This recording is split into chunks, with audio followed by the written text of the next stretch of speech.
is of God, and everyone that loveth is born of God, and knoweth God.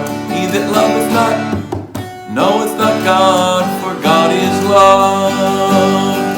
So beloved, let us love one another. 1 John 4:7-8. So we'll do that again. 1 John 4:7-8. Ready? Beloved, let us love one another.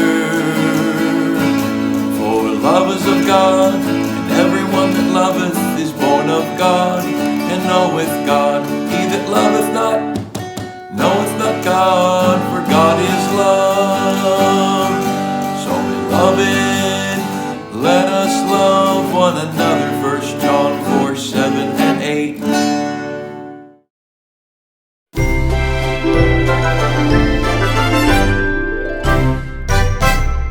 An eerie silence fell across the early morning darkness, and the young Baltimore attorney breathed a sigh of relief.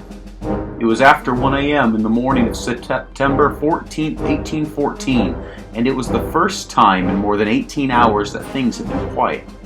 Since 7 a.m. of the previous day, more than 1,800 bombs, cannonballs, and the new Congreve rockets had lit the sky and shattered the peaceful harbor. From the deck of his sloop behind the enemy fleet, this young man craned his neck, searching the dark skies. "You see it?" he asked his friend, Dr. Beans. Dr. Beans knew what Francis Key was referring to. Both men had strained their eyes through the darkness of night for the last several hours to glimpse the American flag that flew over Fort McHenry. Major George Armistead, commander of Fort McHenry, had expressed a desire for a very large flag to fly over the fort. He specified a flag so large that the British would have no difficulty seeing it from a great distance. As a result, there were two flags at Fort McHenry: the main banner, which measured 30 feet high and 42 feet long, and the smaller but still huge storm flag that measured 17 feet high and 25 feet long, easily seen in the gray light of day.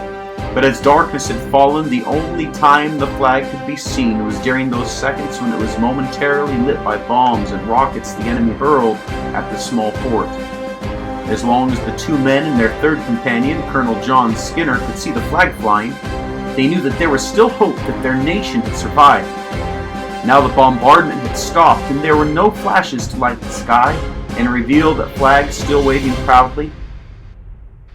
Maybe the reason for the silence was the unthinkable fact that Fort McHenry had fallen to the British, its defenders all dead, and Baltimore vulnerable to the same fate that had already befallen our nation's capital of Washington.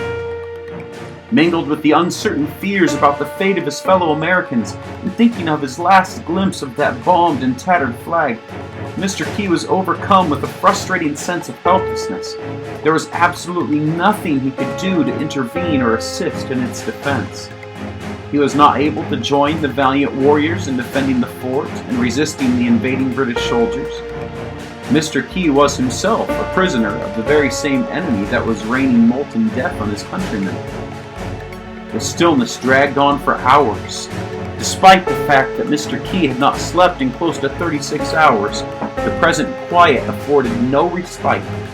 With his companions, he strained his eyes towards the fort, willing them to pierce the darkness and find the red, white, and blue banner still waving proudly over the fort. He prayed for the rays of dawn to pierce the sky and reveal the sight that would signal the survival of his countrymen, perhaps indeed of his country itself. Slowly the hours dragged on. Then at 4 a.m., as daylight seemed near, the fusillade of deadly rockets began anew. In a sense, it was a welcome sound. Mr. Key knew as long as the battle still raged, American soldiers still survived and resisted at Fort McHenry. The 3-hour lull had simply afforded the 5,000 British ground troops opportunity to position themselves for one final crushing assault. Now and then a brief flicker of light from an exploding rocket would reveal the huge flag still flying proudly over Fort McHenry. So intense was the final bombardment that the early morning dawn was filled with smoke and the odor of burnt gunpowder. So thick was the curtain of smoke that by 8 a.m., even the morning sunshine could not reveal whether or not the flag still waved.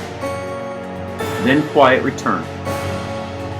Mr. Key watched as the British ships began to withdraw. Had the fort, badly weakened by the enemy naval bombardment, finally fallen to the British ground troops? His sloop alone on the bay, Francis Scott Key looked fearfully towards the shoreline. A breeze began to move across the water's surface, and the smoke of battle began to shift ever so slightly to reveal patches of blue sky. And then in the distant blue, there appeared new colors, red and then white, brief glimpses of the 2-foot-wide stripes of the Star-Spangled Banner. Then a star appeared in the daytime sky, then another, then 15 stars in the daytime. Major George Armistead, wanting to make it very evident that the United States of America was still alive and well, had under cover of the smoke retired the smaller storm flag and raised that grand and glorious Star-Spangled Banner for all to see. What a welcome sight it was! Mr. Key's heart swelled with hope and pride in the men who had so valiantly fought through the night to keep that flag flying. Many of them had given their lives to protect that fort. Reaching into his pocket, he withdrew an envelope and began to write his thoughts. Oh, say, can you see, by the dawn's early light, what so proudly we hailed at the twilight's last gleaming? Whose broad stripes and bright stars through the perilous fight o'er the ramparts we watched were so gallantly streaming? And the rocket's red glare, the bombs bursting in air, gave proof through the night that our flag was still there.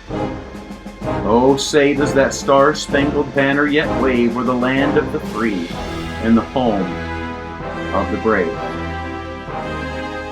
Years after that historic battle, he very humbly told an audience in his hometown of Frederick, Maryland, I saw the flag of my country waving over a city, the strength and pride of my native state, a city devoted to plunder and desolation by its assailants.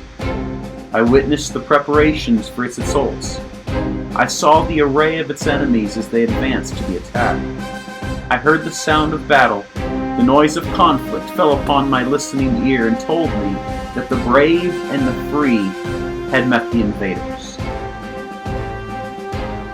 Many brave men and women gave their lives to protect our flag, the flag that stands for liberty. It doesn't stand for dominance. It doesn't stand for the conqueror. It stands for a land of the free.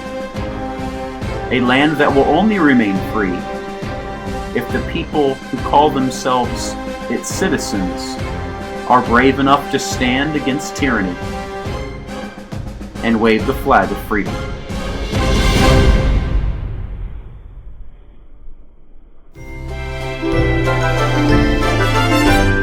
The only thing better than an ice-cold glass of iced tea or water in the summertime is lemonade.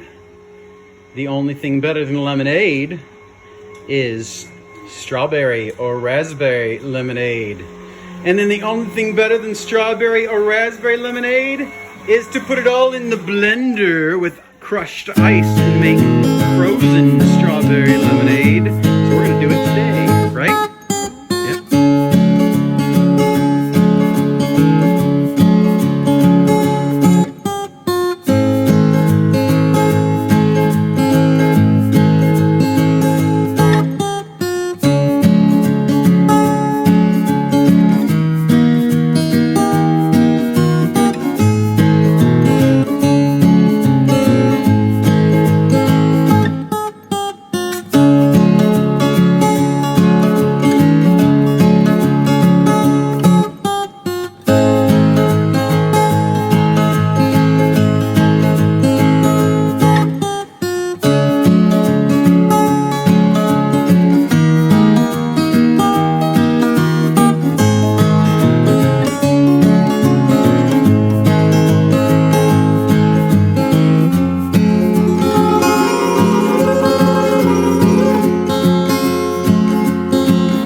long time. On the count of 3. Ready? 1, 2, 3, go. Is it good? Yeah. Woo! Sweet strawberry lemonade.